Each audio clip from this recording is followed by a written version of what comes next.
I think the first and most, well, the first and most important cost is we need to remember that we're destroying lives. We're destroying human beings in the most ugly and rotten way possible. We're doing the meanest, cruelest things we can imagine to them without killing them. And the fact that we've already released bunches and bunches of them without charge lets you know that we're doing this to innocent people.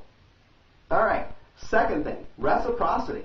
Our people will be tortured, and we don't really have any moral standing to say anything negative about it. I mean, if we torture people, we absolutely have to expect that our people are going to be tortured. And this actually used to be, for example, McCain's reason why he didn't want to engage in torture. Because as someone who had been tortured, he realizes that if you torture, then you can't expect any better treatment for your servicemen when they're captured. You have to hold yourself to a high standard, or you don't have any moral ground to argue. This leads into my third point, which is the loss of moral standing. I mean, if you don't think that people around the world are arguing that the United States has no moral authority whatsoever because of this practice, you're on crack. I mean, we've lost so much standing in the world. And it's not just because we went into Iraq and the way that we conducted ourselves there, but it is also because we torture. This is from Chalmers Johnson in his book, Nemisis.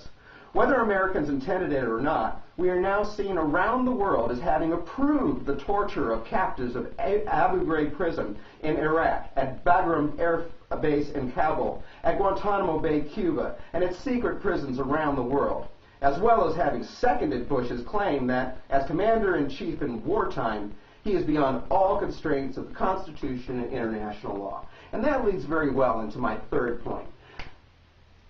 We are violating international agreements and our own Constitution by engaging in torture. And I don't care about, like, the fancy legal dancing by, like, John Woo and former torturer-in-chief Alberto Gonzales. We don't get to define what torture is and isn't, because those things are already internationally defined, and we've signed treaties which supersede our own Constitution. This is, like, incredibly important. There is no definition of enemy combatant in the Geneva Protocols or in the torture protocols. This is something that we made up.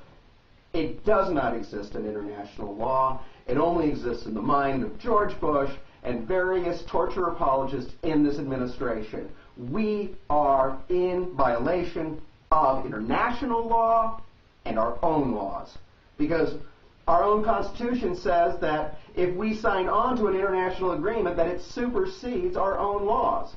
Why?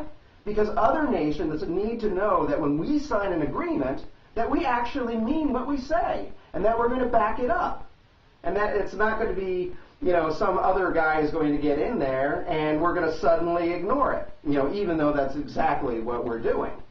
But this is dangerous for us, because now it means that other nations just flat out can't trust us. Because we signed onto this agreement, we said we're not going to do this, and now we are. It's just that simple. So, you have all of these problems. You have something that wasn't designed to do this and doesn't work to do it. You have a bogus argument that justifies it, and you have all these enormous costs. So, why do we do it?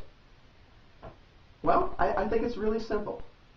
We do this because we can, and to instill fear around the world, and honestly, probably in our own country as well.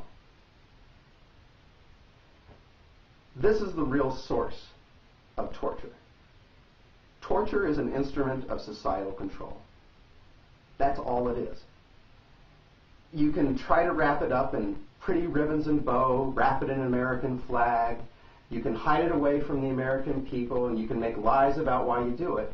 But when it comes down to it, we're just saying to the rest of the world, screw you, we're the new Rome, we're not following any of your rules.